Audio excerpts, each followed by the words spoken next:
காந்தி கண்ணாடி திரை விமர்சனம். கேபிஒய் பாலா, நமிதா கிருஷ்ணமூர்த்தி, பாலாஜி சக்திவேல், அர்ச்சனா, நிக்கிலா சங்கர், ஜீவா சுப்பிரமணியன், அமுதா வாணன் மற்றும் பலர் நடிப்புல ஷெரீப் இயக்கத்துல விவேக் மெர்வின் இசையில வெளிவந்திருக்கும் படம் தான் காந்தி கண்ணாடி. படம் எப்படி இருக்கு வாங்க பார்க்கலாம். காதலியை கரம் பிடிப்பதற்காக சொத்து மற்றும் சொந்தங்களை விட்டுவிட்டு சென்னைக்கு வரும் ஜமீன் குடும்பத்தை சேர்ந்த பாலாஜி சக்திவேல் தனது காதல் மனைவியுடன் மகிழ்ச்சியாக வாழ்ந்து வருகிறார். தம்பதிக்கு வாரிசு இல்லை என்றாலும் ஒருவர் மீது ஒருவர் கொண்டிருக்கும் காதல் அவர்கள் காதலிக்க தொடங்கிய ஆரம்ப கட்டத்தில் இருந்து 60 வயது வரை அப்படியே மாறாமல் இருக்கிறது. தனது காதல் மனைவி அர்ச்சனாவின் 60வது கல்யாணம் ஆசையை நிறைவேற்றுவதற்காக பணம் மட்டுமே வாழ்க்கை என்ற மனநிலையில் இருக்கும் ஹீரோ பாலாவை பாலாஜி சக்திவேல் சந்திக்கிறார்.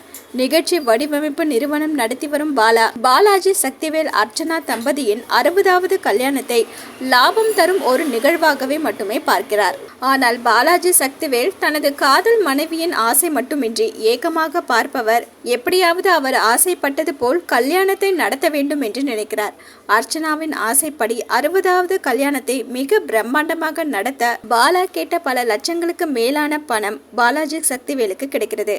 பணம் கிடைத்த மகிழ்ச்சியில் பாலாவும் மனைவியின் ஆசையை நிறைவேற்ற போகிறோம் என்ற மகிழ்ச்சியில் பாலாஜி சக்திவேலும் இருக்க அரசு அறிவிப்பின் மூலம் அவர்களிடம் இருக்கும் பணம் செல்லாமல் போகிறது. பணத்தை மாற்றி எப்படியாவது கல்யாணத்தை நடத்திவிட வேண்டும் என்று பாலாஜி சக்திவேல் நினைக்க, அதே சமயம் பணம் மாற்றுவதையும் லாப நோக்கத்துடன் பார்க்கும் ஹீரோ பாலாஜி சக்திவேல் ஆசைப்பட்டது போல் 60வது கல்யாணத்தை நடத்தினாரா இல்லையா என்பதை நகைச்சுவையாகவும் உணர்வு பூர்வமாகவும் சொல்ல முயற்சித்திருப்பதுதான் காந்தி கண்ணாடி.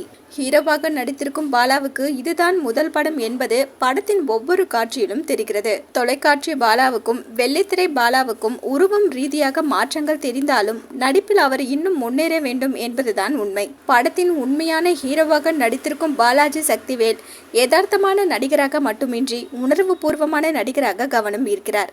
ஹீரோயினியாக நடித்திருக்கும் நமிதா கிருஷ்ணமூர்த்தி கொடுத்த வேலையை குறையில்லாமல் செய்திருக்கிறார். பாலாஜி சக்திவேலின் மனைவியாக நடித்திருக்கும் அர்ச்சனா தனது அனுபவமான நடிப்பு மூலம் கதாபாத்திரத்திற்கும் படத்திற்கும் அடையாளமாக பணித்திருக்கிறார். ஒளிப்பதிவாளர் பாலாஜி கே ராஜா லைவ் லொகேஷன்களில் காட்சிகளை பிரம்மாண்டமாக காட்சிப்படுத்தியிருக்கிறார். விவேக் மெர்வின் இசையில் பாடல்கள் கொண்டாடும் விதமாகவும் திரும்ப திரும்ப கேட்கும் விதமாகவும் இருக்கிறது. இயக்குனரின் கதை மற்றும் திரைக்கதை எளிமையானதாக இருந்தாலும் தன்னால் முடிந்தவரை சுவாரஸ்யமாகவும் எதிர்பார்ப்புடன் பயணிக்க வைக்க படத்தொகுப்பாளர் சிவநந்தீஸ்வரன் முயற்சித்திருக்கிறார். எழுதி இயக்கியிருக்கும் ஷெரீப் ஏராளமான காதல் திருமணங்கள் விவாகரத்தில் முடியும் தற்போதைய காலகட்டத்தில் இளமை பருவத்தில் மட்டுமின்றி 60 வயதை தாண்டியும் அன்பை வெளிப்படுத்தி திகட்ட காதலிப்பதை உண்மையான காதல் என்ற கருத்தை அழுத்தமாக பதிவு செய்ய முயற்சித்திருக்கிறார். மொத்தத்துல காந்தி கண்ணாடி பவர் இல்லை.